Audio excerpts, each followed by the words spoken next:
YouTube channel।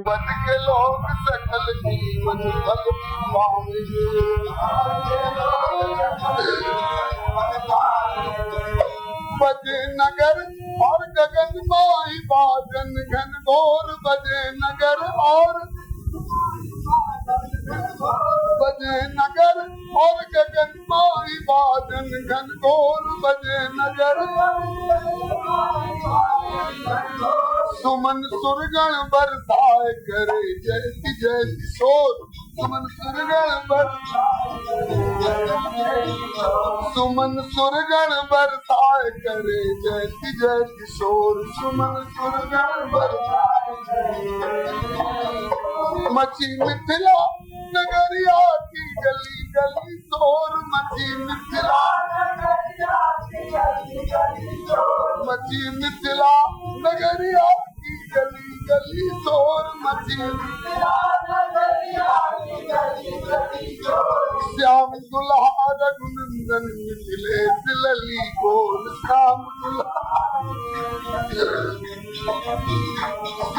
दुल्हा रघुनंदन मिथिले दिलली गोल, जय जय राम सिया राम सिया राम सिया राम, जय जय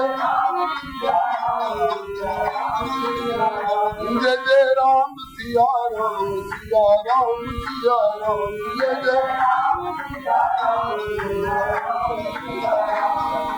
बोलिए चारों जुगल जोड़ी सरकार की जय।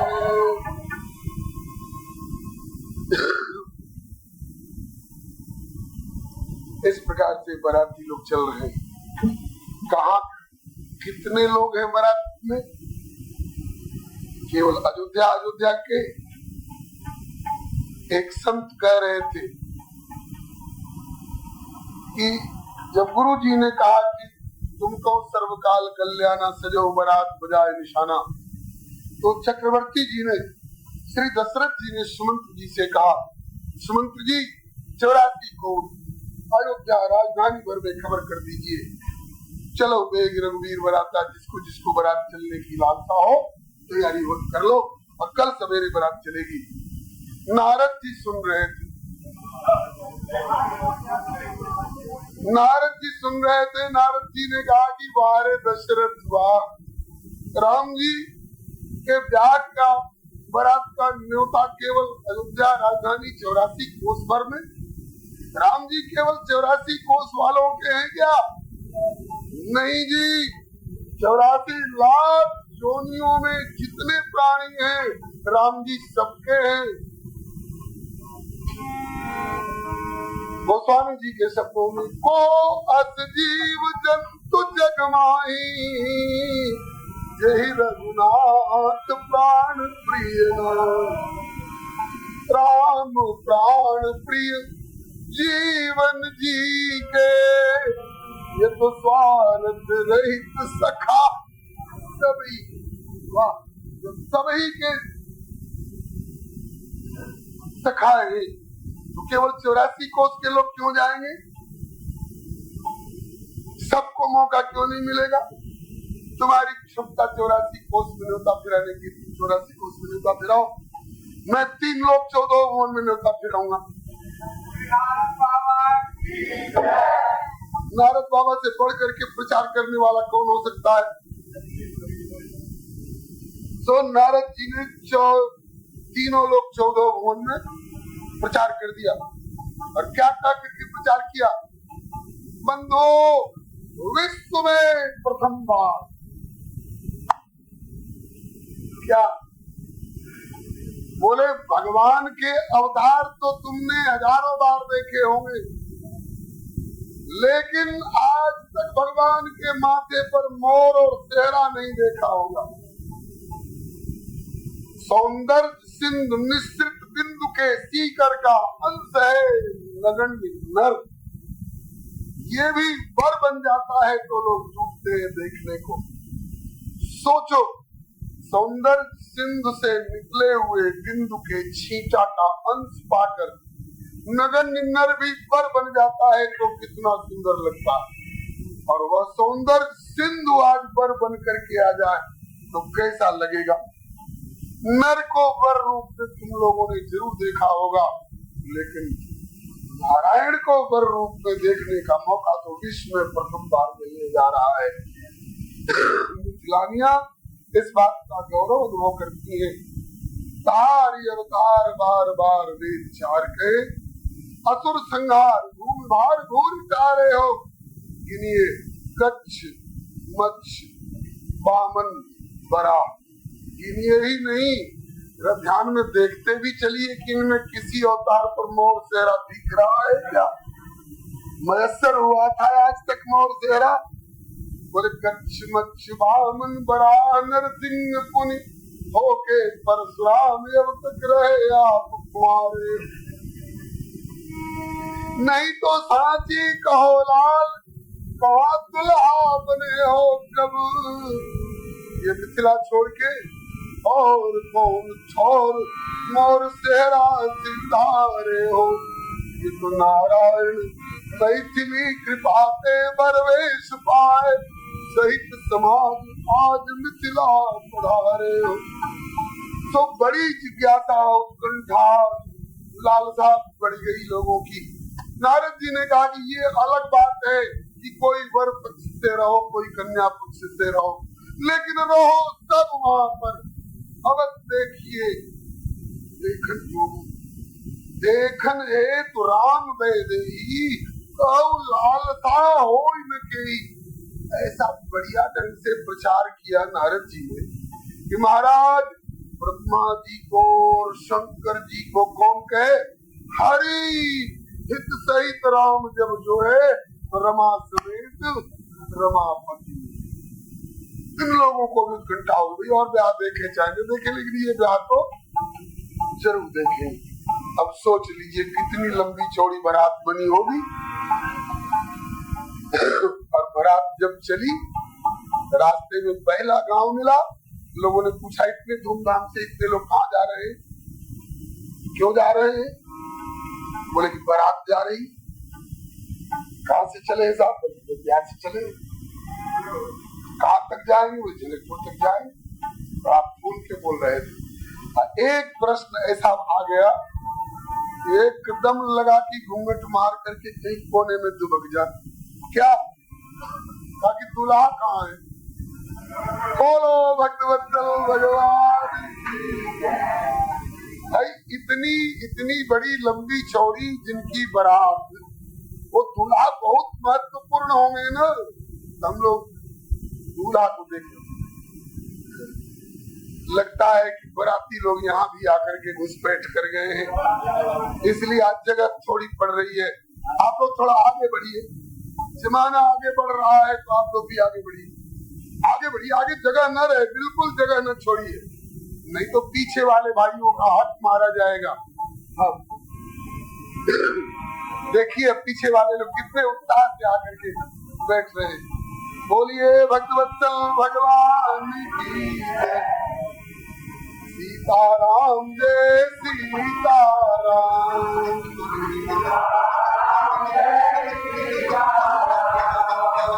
सीताराम जय सीताराम।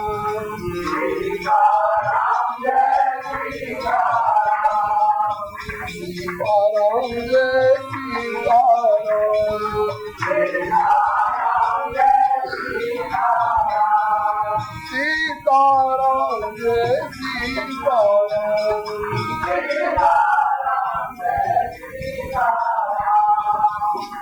चारों जोड़ी सरकार की जय। श्री सीताराम विवाह महोत्सव की जय। जो पूछा बस्ती वालों ने, रास्ते के गांव वालों ने, इतनी लंबी चौड़ी जिनकी बारात, वो दूल्हा कहाँ है भाई जरा देखे। अब तक बड़ी शान से बोल रहे थे बारात जा रही, अयोध्या से चले हैं, जनकपुर तक जाना है। तो पूछा दूल्हा कहाँ है, तो लगा कि चक्का पंचर हो गया। एकदम जैसे पिचक जैसे गए। अब क्यों नहीं बोल रहे? और क्या कहे साहब, ऐसी बात है कि बोलने में शर्म आ रही। इधर किसी बर्तन में जल है क्या? बोलिए भक्तवत्सल भगवान। अब तो महाराज वे भी कह रहे हैं और इस बात की कल्पना करके मिथिलानियां भी वहाँ राम जी को टोक रही हैं। देखी न ऐसी बारात जी जैसी रघुबर तुम्हारी,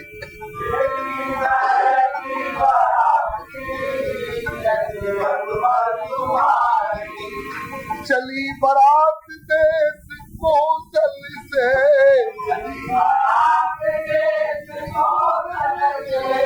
जनक नगर को जात जी मग लोग निहारी,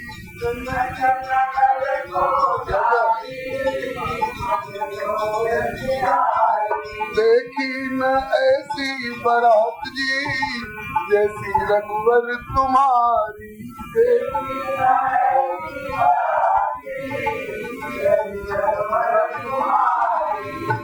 पूछे लोग कि कहाँ है दुल्हा, पूछे लोग अब तो सुन सुन के अवधि लगात जी क्या कहिए बेचारी, सुन सुन के अवधि लगात जी क्या। अब क्यों नहीं बोल रहे ऐसा? दूल्हा कहाँ है? कहीं न कहीं तो होंगे। बोले क्या कहें साहब, पहले से पर ससुरारी में बैठे, पहले से अब तो सुनी सब हंसत ठठात जी दे दे करतारी, सुनी सब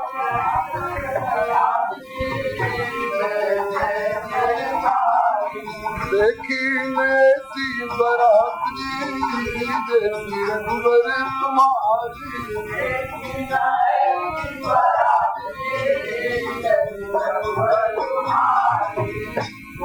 रास्ते वालों ने कहा कि वाह भाई वाह, ऐसी बारात ना भई है न होगी,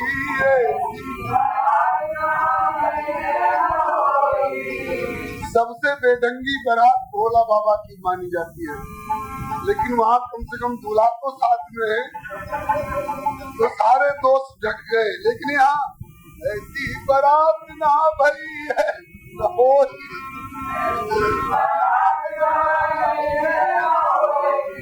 जैसी ये भई है हठात जी सब जग से न्यारी, जैसी ये भई है हठात जी सब जग से न्यारी, देखी न ऐसी बारात जी जैसी रघुवर तुम्हारी, देखी न ऐसी।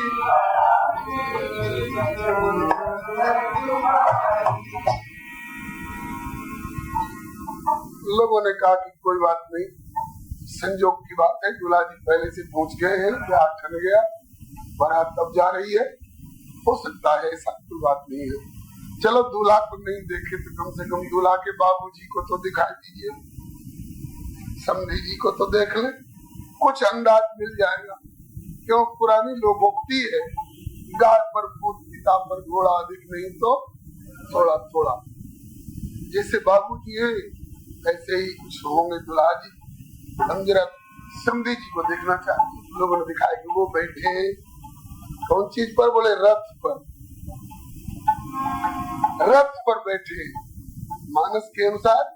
तब सुमंत दुई चंदन साजी जो तेरा भी है निंदक बाजी, तो रथ रुचिर भूप पही आने नहीं शारद पही जाई बखाने, तेहि रथ रुचिर वशिष्ठ कहूं हरसि चढ़ाई नरेश, फिर आप चढ़े चंदन सुमिरी हर गुरु गौरी गणेश। एक रथ पर गुरु जी को बिठाए हैं और एक रथ पर अपने बैठे, ताकि वो समधी जी बैठे रथ पर। ताकि इनका नाम क्या है? अवधपुरी रघुकुल मणिराऊ वेद विदित ते दशरथ नाम। लोगों ने कहा कि वाह भाई, इस बारात की दूसरी विशेषता है, एक रथ ऊपर बैठे दशरथ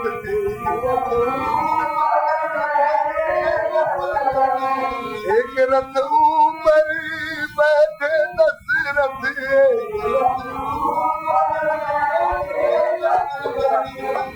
भाई ऐसी बातें मिथिलानिया ससुराल वाले कहा करते हैं। एक रथ ऊपर बैठे दशरथ एक रथ बोले हैं कहा के? बोले उस खानदान के जो गंगा जी को ले आए हैं। गंगा जी को कौन लाए हैं? बोले वंश भगीरथ जात जी सुन जाऊं बलिहारी वंश भगीरथ जात जी क्यों सखी इस खानदान में सब रथ ही रथ होते हैं क्या? भगीरथ के वंश में दशरथ वंश भगीरथ जात जी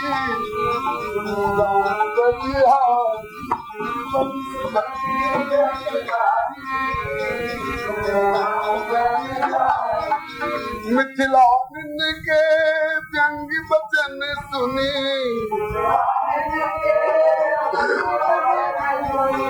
दुल्हा जी मुस्कात जी सारी सरहद की गाड़ी मुस्कात जी सारी सरहद की गाड़ी देखी नैसी बारात की जैसी रंगवर तुम्हारी देखी न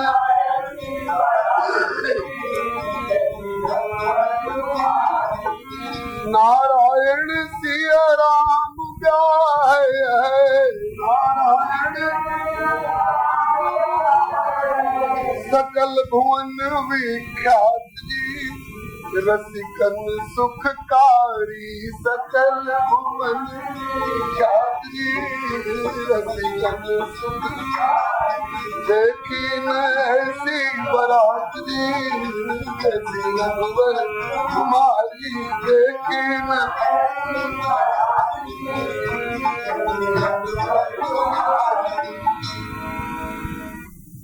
तिथि का हिसाब बता दे। जिस दिन श्री राम जी और श्री जानकी जी का परस्पर प्रथम साक्षात्कार हुआ है पुष्प वाटिका में, उस दिन शरद ऋतु की पूर्णिमा थी। आज कौन तिथि है?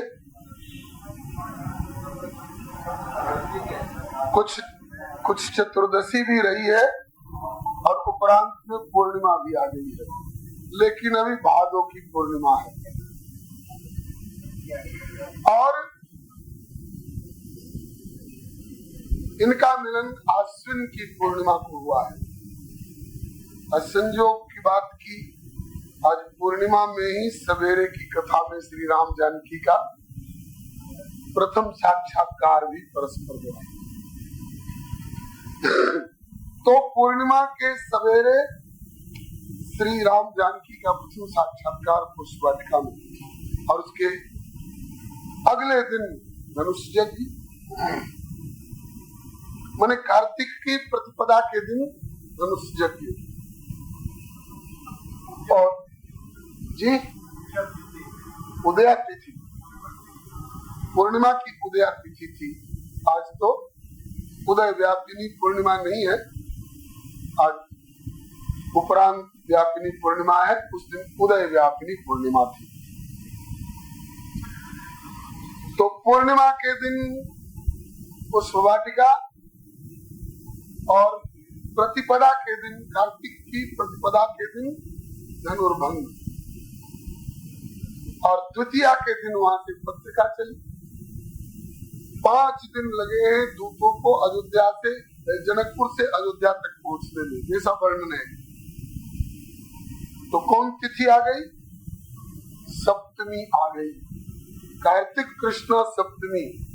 और एक दिन दूत वहां निवास किए हैं रात्रि में, और अगले दिन बारात चल पड़ी अष्टमी को।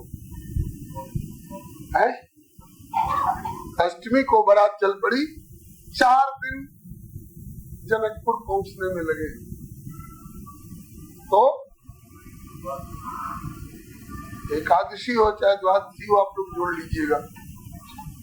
अच्छा, रास्ते में जहाँ जहाँ टिकने की, पड़ाव डालने की आवश्यकता होती, वहाँ वर पक्ष की तरफ से तैयारी करने की आवश्यकता नहीं पड़ी, क्योंकि आवत जान भान पुल के तू, सरितन जनक बंधाए से तू।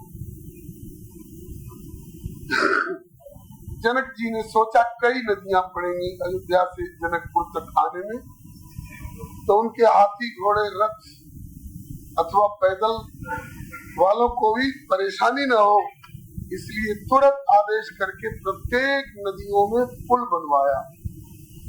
आजकल तो एक एक नदी के पुल के टेंडर, पहले वांटेड कॉलम में, फिर टेंडर में, और उसके बाद फिर निर्णय होने में और ठेकेदारी में जाने कितने कितने वर्ष निकल जाते हैं। लेकिन वार विदेह राज की तत्परता और इनके सेवकों, विदेह राज का सुप्रबंध और सेवकों की तत्परता की बारात चल रही है और पुल बना बनाया मिलता है, जिस पर से हाथी घोड़े रथ भी निकल जाएं। तो आवत जान भान पुल के तू, सरितन जनक बंधाए से। केवल पुल ही नहीं बनाए, बल्कि बीच बीच बरबास बनाए, जातुरपुर सरिस संपदा छाए। सारे प्रसाधन के सामान, उपयोगिता के सामान, नित्य उपयोग में आने वाले क्या क्या सामान, बोले आसन, भोजन का भी प्रबंध जनक जी की तरफ से। और ऐसा नहीं कि लड़का वालों ने ठहरा लिया है कि यहाँ चाय देना पड़ेगा और वहाँ पान देना पड़ेगा और वहाँ भोजन देना पड़ेगा, नहीं साहब। संबंध तो इसको कहते हैं, लड़की वाले अपने उल्लास से सब कर रहे हैं। अगर भगवान ने दिया है तो हम कंजूसी क्यों करेंगे? और लड़का वाले मांगना नहीं है, जो दे दिया उसको भी लुटाना जानते हैं। आगे आप सुनेंगे, श्री दशरथ जी ने इतना बांटा है मिले हुए दान दहेज को, जनक जी ने सोचा कि तो हमारी शिकायत करा देंगे अयोध्या जाकर के, लोग कहेंगे कि उन्होंने कुछ दिया ही नहीं। इसलिए कहा कि यहाँ जो दिया तो दिया, इसके अलावा इतना भेजो बार बार, इनको पता न पड़ने दो, वे तो उसको भी फिर लुटा देंगे। इतना भेजो कि इनका खजाना भर जाए, इनका घर भर जाए, रखने को जगह न हो तो मणि पर्वत खड़ा हो जाए। अयोध्या में के स्थान है मणि पर्वत, तो कौन चीज की मणियां हैं? बोले जनकपुर से आई हुई मणियों का ढेर है। पर्वत खड़ा हो गया। तो श्री जनक बाबा की तरफ से बीच बीच बरबास बनाए, सुरपुर सरिस संपदा छाए। आसन शयन गद्दा सौरवी, क्योंकि कुछ थोड़ा थोड़ा जाड़ा पड़ने लग जाता है पूर्णिमा के बाद, कार्तिक महीने में। तो असन शयन बर बसन, पहनने लायक कपड़े भी इन्हीं की तरफ से। असन शयन बर बसन सुहाए, पावई सब निज निज मन भाए। ऐसे करते करते 4 दिन बारात पहुंच गई। उधर से आने वालों को 5 दिन लग गए, पत्रिका वालों को। इधर से चलने वाले 4 दिन में कैसे पहुंच गए? एक बात तो ये कि उत्साह इतना है अधिक इनमें, ताकि सबके उर निर्भर हर्ष, पूरित पुलक शरीर, कबहि देखिबे नैन भरी, निज राम लखन दो वीर। राम लक्ष्मण के दर्शन के लिए, प्रभु के दर्शन के लिए साधक को, दर्शनार्थी को, उनके स्वजनों को, प्रेमियों को ऐसा ही उत्साह चाहिए। 10 दिन का रास्ता हो तो 2 ही दिन में तय कर ले। दूसरा भाव ये कि इन लोगों को देर इसलिए नहीं हुई, कम दिन लगे पहुंचने में, कि उधर से जो लोग आए थे उन लोगों को पुल नहीं मिला था रास्ते में, और इन लोगों को बने बनाए पुल मिल गए, और उन लोगों को रास्ता भी पूछना पड़ा होगा, और इनको रास्ता नहीं पूछना पड़ रहा है। जनकपुर की तरफ से नियुक्त दूत लोग, और रास्ता बिना पूछे अपने आप पता चल जाता है, क्योंकि रास्ते भर सजावट है। अयोध्या से लेकर के और जनकपुर तक सजावट है जनक बाबा की तरफ। इसलिए 4 ही दिन में बारात पहुंच गई, और जब बारात पहुंची तो कितना पहले पहुंची है अंदाज लगा लीजिए। कार्तिक कृष्णा द्वादशी को बारात पहुंच गई। यूट्यूब चैनल श्री हरे नमः को लाइक शेयर सब्सक्राइब करें। धन्यवाद। कृष्णा द्वादशी को बारात पहुंच गई और ब्याह हुआ अगहन सुदी पंचमी को। सोचिए 1.25 महीना से भी ज्यादा पहले पहुंची। तो दिन तो गोस्वामी जी ने खुल करके नहीं लिखा कि हमारे अवधवासियों की उतावली की पोल खुल जाए, केवल गोल मटोल बात लिख दी कि प्रथम बारात लगन दे आई,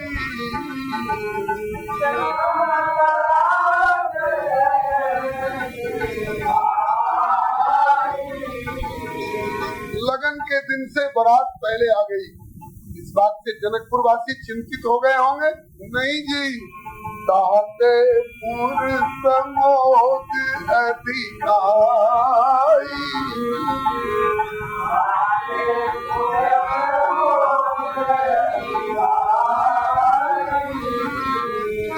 ब्रह्मानंद लोग सब लाई,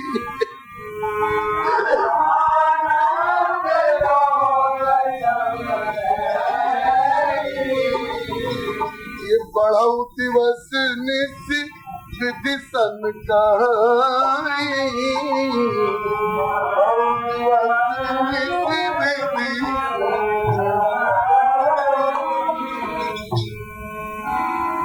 जनकपुर के लोग ब्रह्मानंद में निमग्न हैं।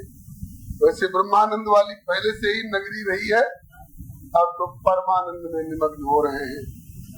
इसके बाद अंचल फैला फैला करके, अंजलि बांध बांध करके मांगते हैं विधाता से, हे विधाता ये 1.5 ही महीना पहले बारात क्यों आई, 1.5 ही महीने में ब्याह क्यों हो जाएगा, बढ़ऊ दिवस निशि पर दिन और बढ़ाओ, क्यों इतनी जल्दी ब्याह हो जाएगा तो हमारी लाडली बैदेही को लेकर के ये लोग चले जाएंगे। जो यहाँ की जो आनंदमयी मानक बनी है ये फिर हमारी नगरी सोनी हो जाएगी। इसलिए दिन इतने बढ़ा दिए जाएं, इतने बढ़ा दिए जाएं, ये दुल्हा और दुल्हन और ये समस्त बाराती यही सतत बने रहे। श्री काशी नरेश के तात्कालिक राजगुरु श्री काशीवादेव तीर्थ स्वामी जी ने एक पंक्ति में लिखा है कि मिथिला जाओ अवध की अवध किंतु दिन बिछो कर हम करो ये दिन दिखाओ, या तो हमेशा के लिए सारी अयोध्या आकर जनकपुर में बस जाए, और नहीं अगर जल्दी ब्याह हो और ये लेकर के जाने लगे तो सारी मिथिला के लोग चल करके श्री अवध में बसे। ये अवध और मिथिला वासियों का संबंध जो जुड़ रहा है, इनका आपस में विछोह न हो, क्या भाव है। खैर जनकपुर वालों के यहाँ कितना दिन भी पहले कितनी संख्या में भी बाराती आ जाए इन्हें चिंता नहीं। क्यों? वैभव की कमी नहीं है। जनक जी के वैभव को अभी दरकिनार रखिए। वो स्वामी जी के शब्दों में जो संपदा नीच प्रिय सोहा को विलोक सुर नायक मोह। जनक जी के यहाँ झाड़ू लगाने वाले के घर की संपत्ति को देख करके सुरनायक मोह। देवराज इंद्र तरसते हैं, हाँ ये संपत्ति मेरे यहाँ सपने में भी संभव नहीं। तो सोचिए जब जनक जी की भंगी का ये वैभव है तो फिर जनक जी का क्या कहना। फिर भी श्री सिया जी ने सोचा कि कितना भी वैभव हो, लेकिन नारद जी ने जितनी लंबी चौड़ी बारात को न्योता दे दिया है, इतनी लंबी चौड़ी बारात को परोसने वाले परोसते परोसते थक जाएंगे। इसलिए जानी सी बारात पुर आई, जानी सी बारात पुर आई। तो पूरी नहीं जी, कछु कछु निज महिमा प्रगति जनाई, कछु निज महिमा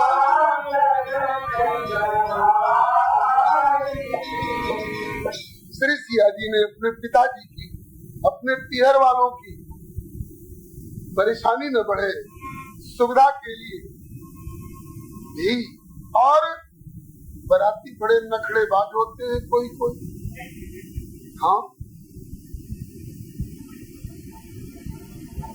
अगर कहीं आगे चल करके यहाँ स्वागत सत्कार में इतनी भी कसर रह जाएगी तो और कुछ नहीं टोकेंगे तो कहेंगे कि साहब हमको दांत खोदने के लिए तिनका नहीं मिला। तो ये बात अगर कभी मुझको अयोध्या में जाकर सुनने को मिले कि तुम्हारे यहाँ अमुक वस्तु का अभाव रह गया तो पीहर का अपमान सहना सुनना बहुत कठिन पड़ता है। और दूसरी बात यह है कि प्रभु जब यहाँ सुखी हो रहे हैं, सुख सागर है, लेकिन सुख सागर को भी सुख देने वाली मिथिला है। परम बाग तड़ाग विलो की प्रभु हर से बंधु समेत, परम रम्य आराम यह जो राम ही सुख दे। तो राम जी को सुख देने वाला राम जी का प्यारा तो है ही, लेकिन राम जी कहते हैं कि उससे भी ज्यादा हमारा प्यारा वह है जो हमारे परिकरों को सुख देता है, जो हमारे भक्तों को सुख देता है।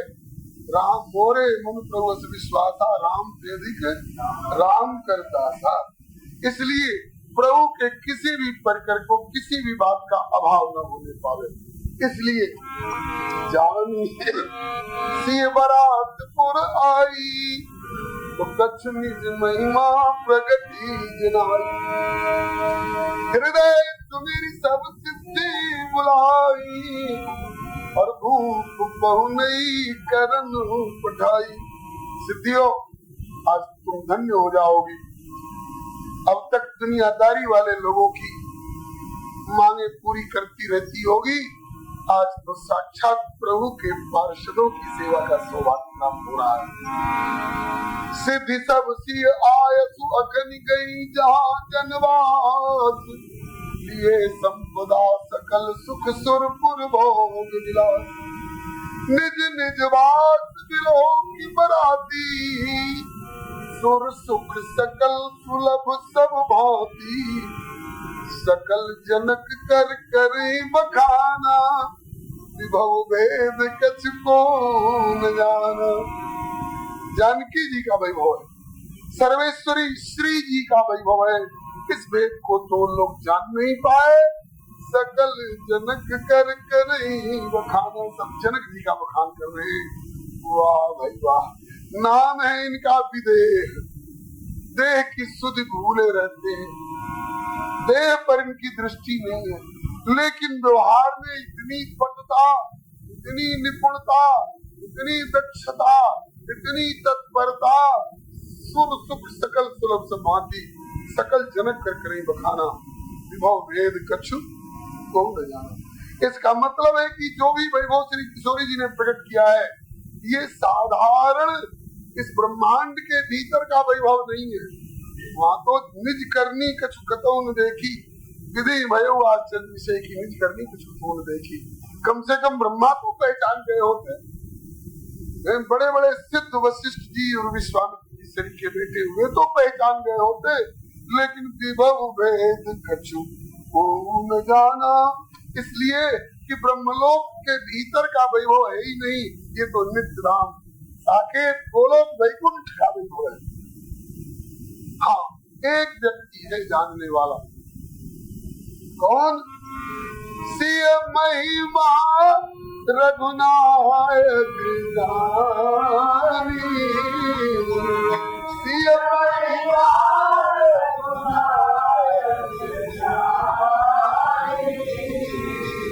हर से हृदय हेतु पहचानी,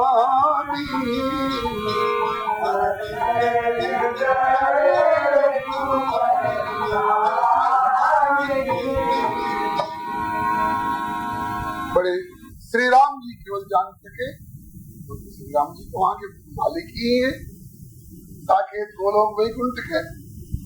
श्री राम जी समझ गए कि सिया जी ने तो धाम का वैभव यहाँ प्रकट कर दिया है, और किस लिए? मेरे प्रिय पार्षदों को कष्ट न हो, इसलिए तो हर्ष हृदय पहचान, सिया जी का हृदय का हेत स्नेह प्रेम समझ करके बड़े पसंद हुए। अब मिथिलानियों को एक मौका मिला गाड़ी गाने का। क्या? ताकि पर में बड़ी बड़ी बात सजनी, पर में बड़ी बड़ी बात, अरे मिथिला में नहीं आई कबहू ऐसी अजब बारात सजनी, मिथिला में नहीं आई कबहू ऐसी अजब बारात, पर में बड़ी बड़ी बात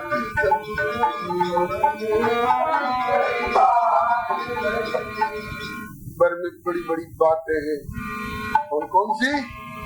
कहा कि प्रथम ही आए ससुरारी में बैठे, ये है सबको ज्ञात सजनी,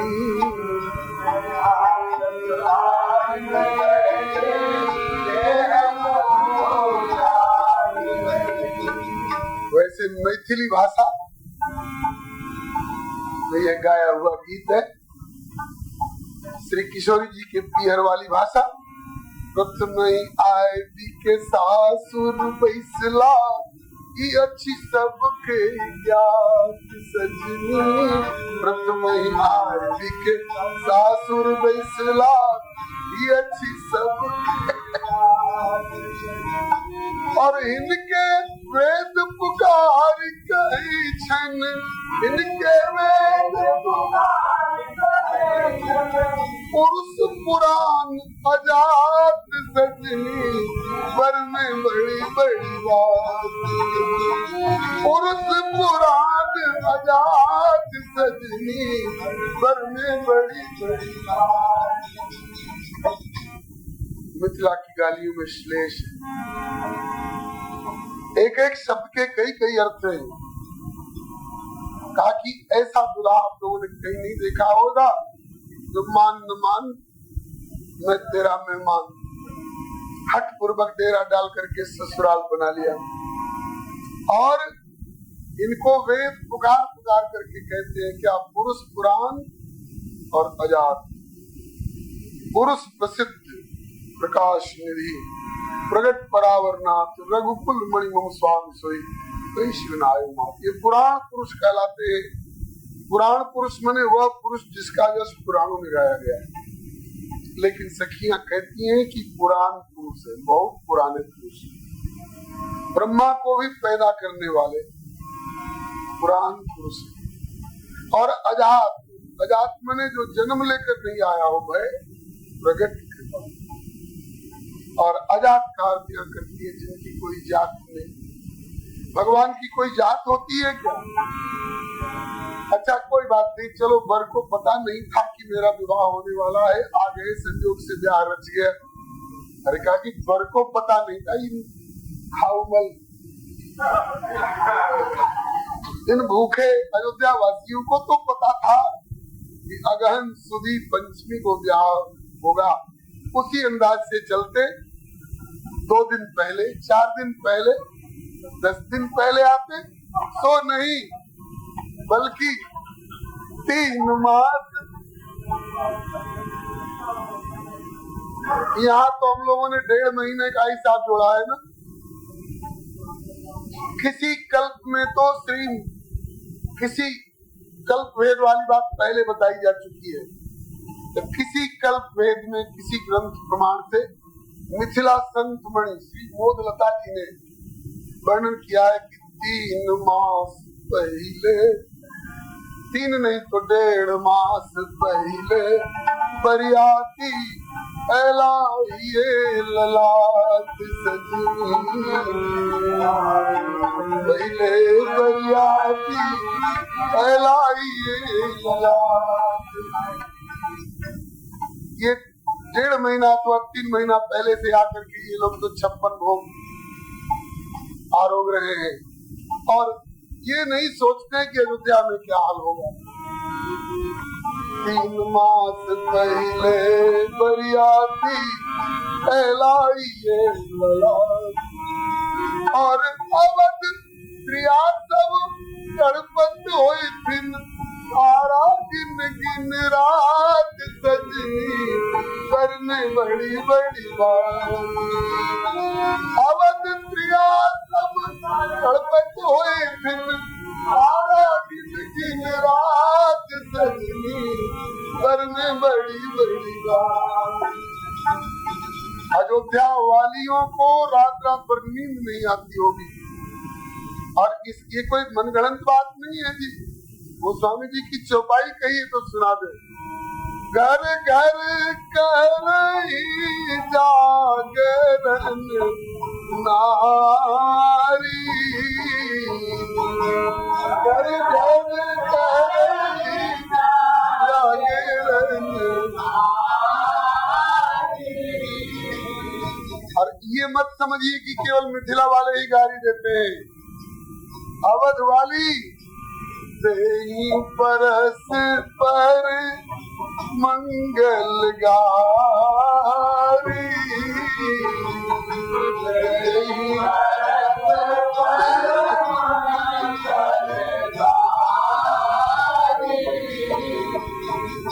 इस प्रकार से बड़ा आमोद प्रमोद विनोद के साथ सुख पूर्वक दिन बीतते चले जा रहे हैं। सुख के दिन बीतते तो अपने समय पर ही है, लेकिन इतना समय पता ही नहीं चला कि कैसे निकल गया। ऐसे ही ये जो बीच वाले दिन थे निकल गए, और मंगल मूल लगन दिन आवा,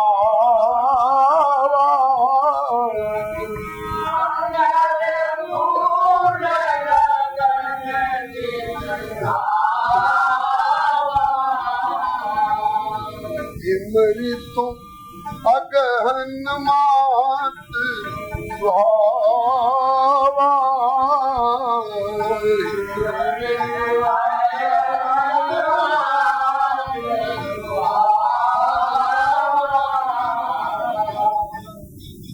मंगल मूल लगन दिन आवा, ये मृत्यु अगहन मात सुहावा। हेमंत ऋतु अगहन का महीना, शुक्ल पक्ष की पंचमी तिथि। उस दिन बड़ी उत्कंठा है लोगों की कि जिस बात के लिए नारद जी ने प्रचार किया था कि सौंदर्य सिंधु मिश्रित बिंदु के सीकर के अंश नगण्य नर को वर बने, तुमने देखा होगा, लेकिन सौंदर्य सिंधु तो वर अब बनने जा रहे हैं। तो आज इनका वर वेश, तो आज देखें आज कैसे लगते हैं श्री राम। हमने गन्ना तो जरूर चूसा है, गन्ने का डंठल, कल्पना होती है कि जिस गन्ने का डंठल इतना मीठा होता है, कहीं उसमें फल लग जाए और वो परिपक्व परिगलित हो जाए तो वो कैसा मीठा होगा। हमने चंदन की सूखी लकड़ी सूंघी है, जिसकी सूखी लकड़ी में इतनी सुगंधी होती है, कहीं उस चंदन के वृक्ष की हरी डाली में फूल खिल जाए, उसका सौरभ चरम निखार पर हो तो वो कैसा होगा। हमने सोना तो देखा है लेकिन उसमें सुगंध नहीं देखी है। हमने नीलम तो देखा है, उसकी कांति तो देखी है लेकिन उसमें मिठास नहीं। तो ये समस्त सौगंधामृत, माधुर्यामृत, सौंदर्यामृत अपनी अपनी पराकाष्ठा पर पहुंचकर एक ही जगह कहीं जुट जाएं तो वह कैसा होगा। वही तो श्री राम है। राम अमित गुण सागर था पावई कोई, संतन तन जिस जस किछ सुनो तुम्हें सुनाओ सो। और विवाह केवल राम जी का ही नहीं हुआ। जिस समय बारात चल रही थी और लोगों ने कहा कि साहब दूल्हा नहीं दिखाई पड़ रहे हैं रास्ते में, तो कम से कम समधी को तो देख ले। दशरथ जी को बड़ा संकोच हुआ, अभी तो रास्ते का पहला गांव मिला है, लोग पूछते दूल्हा कहाँ है। अभी रास्ते में जाने कितने गांव मिलेंगे, सब पूछेंगे कि दूल्हा कहाँ है, और सब जगह यही कहेंगे कि दूल्हा जी ससुराल में पहले से डेरा डाले हुए हैं। हर जगह उपहास होगा, इसका कोई उपाय होना चाहिए। तो गुरु वशिष्ठ ने कहा कि अब कोई पूछे कि दूल्हा कहाँ है तो दो तो वहां जा चुके, दो तो साथ है ना, भरत की ओर इशारा कर देंगे। गुरु जी ब्याह होगा राम जी का, और दूल्हा कहला के भरत जी जाएंगे, कहीं रास्ते में पकड़े गए कि 2 नंबर के दूल्हा हैं तब। कहा कि नहीं साहब, किसकी मजाल जो पकड़ ले, कोई पकड़ ही नहीं सकता है, क्योंकि भरत राम ही की अनुहारी सदा नर नारी। और दूल्हा के साथ एक बालक जो जाता है ना, उधर सहबाला बोलते बोले वो भी दोनों एक तरह के लखन शत्रुसूदन। YouTube चैनल श्री हरे नमः को लाइक, शेयर, सब्सक्राइब करें। धन्यवाद।